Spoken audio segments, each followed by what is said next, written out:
There is a time in every man's education when he arrives at the conviction that envy is ignorance, that imitation is suicide, that he must take himself, for better, for worse, as his portion.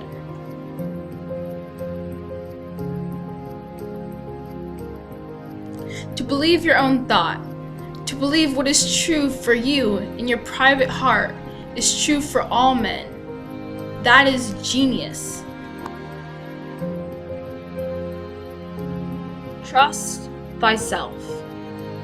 Every heart vibrates to that iron string. Accept the place the divine providence has found for you, the society of your contemporaries, the connection of events. Society everywhere is in conspiracy against the manhood of every one of its members.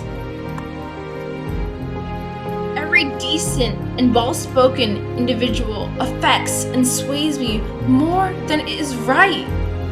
I ought to go upright and vital and speak the rude truth in all ways. So would be a man, must be a nonconformist.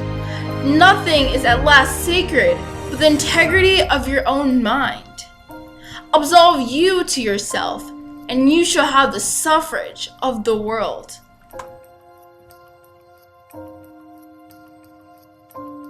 What I must do is all that concerns me, not what the people think. This rule, equally arduous in actual and in intellectual life, may serve for the whole distinction between greatness and meanness. It is the harder because you will always find those who think they know what is your duty better than you know it yourself.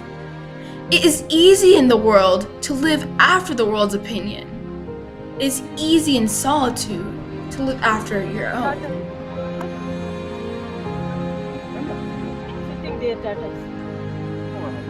Other terror that scares us from self-trust is our consistency, our reverence for our past act or word, because the eyes of others have no other data for computing our orbits than our past acts, and we loathe to disappoint them. It seems to be a rule of wisdom to never rely on your memory alone, scarcely even in acts of pure memory, but to bring the past for judgment into the thousand-eyed present and live ever in a new day. So you shall be sure to be misunderstood. Is it so bad, then, to be misunderstood? Pythagoras was misunderstood, and Socrates, and Jesus, and Luther, and Copernicus, and Galileo, and Newton, and every pure and wise spirit that ever took flesh. To be great is to be misunderstood. These are the words of Ralph Waldo Emerson from his essay, Self-Reliance.